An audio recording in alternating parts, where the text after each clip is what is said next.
తెలంగాణలో జనసేన విస్తరణ జరగనుందా? రాష్ట్రంలో జనసేన పార్టీని మరింతగా విస్తరించేందుకు పవన్ కళ్యాణ్ యోచిస్తున్నారా? ఆ పార్టీ వర్గాల్లో జరుగుతున్న చర్చ ఏంటి?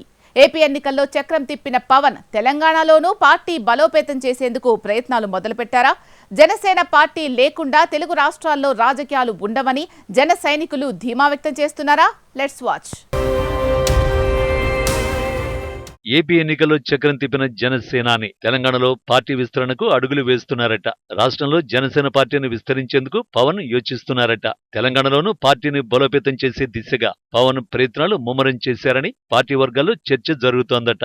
భవిష్యత్తులో జనసేన పార్టీ లేకుండా తెలుగు రాష్ట్రాల్లో రాజకీయాలు ఉండవని జన సైనికులు ధీమా వ్యక్తం చేస్తున్నారట. సినిమాలతో పాటు రాజకీయంగా తెలంగాణతో పవన్ కళ్యాణ్ కు ప్రత్యేక అనుబంధం ఉంది. ప్రజారాజ్యం పార్టీ నుంచి ఇక్కడ ఆయనకు మంచి ఫాలోయింగ్ ఉంది. పీఆర్పీ పార్టీ కాంగ్రెస్ లో విలీనం తర్వాత కొంత తగ్గిన జనసేన స్థాపనతో ఆయనకంటూ తెలంగాణలో పొలిటికల్ ఫాలోయింగ్ ఉంది. తెలంగాణ గురించి ప్రతి సందర్భంలో అక్కడి విప్లవోద్యమాల గురించి గొప్పగా మాట్లాడుతారు పవన్ కళ్యాణ్. దివంగత గద్దర్ లాంటి కవులు, కళాకారులతో మంచి అనుబంధం కూడా ఉన్న నేత పవన్. అలాంటి పవన్ రాజకీయంగా తెలంగాణలో ప్రభావం చూపాలని యోచిస్తున్నారట. పరిస్థితులు అనుకూలిస్తే అక్కడ పార్టీని బలంగా నిర్మించాలని ఆలోచన చేస్తున్నట్టు వినికిడి. ఆంధ్రప్రదేశ్ డిప్యూటీ సీఎం పవన్ కళ్యాణ్ రేపు తెలంగాణలో ప్రఖ్యాతిగాంచిన కొండగట్టు అంజన్న ఆలయానికి వెళ్తున్నారు.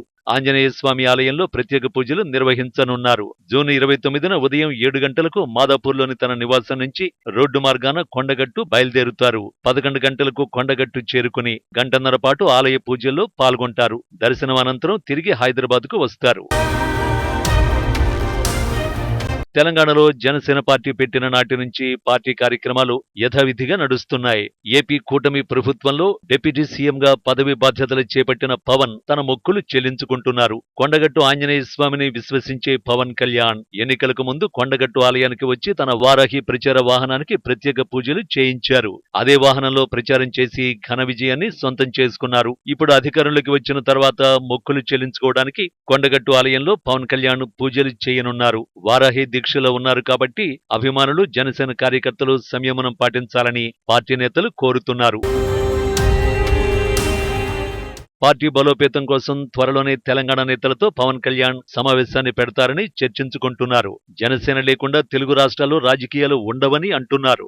ఏపీ పార్టీ సాధించిన విజయాలు చూసి ఇటు తెలంగాణలో ఇతర పార్టీల నేతలు జనసేనలో చేరేందుకు ఆసక్తి చూపుతున్నట్టు సమాచారం. పార్టీలోకి వచ్చే నేతల గుణగణాలు పరిశీలించిన తరువాతే పవన్ నిర్ణయం తీసుకుంటారని అంటున్నారు. మొత్తానికి లోకల్ బాడీ ఎన్నికల నాటికి తెలంగాణలో జనసేన పాత కమిటీలు రద్దు చేసి త్వరలోనే పవన్ కళ్యాణ్ కొత్త కమిటీలు నియమిస్తారనే చర్చ సాగుతోంది.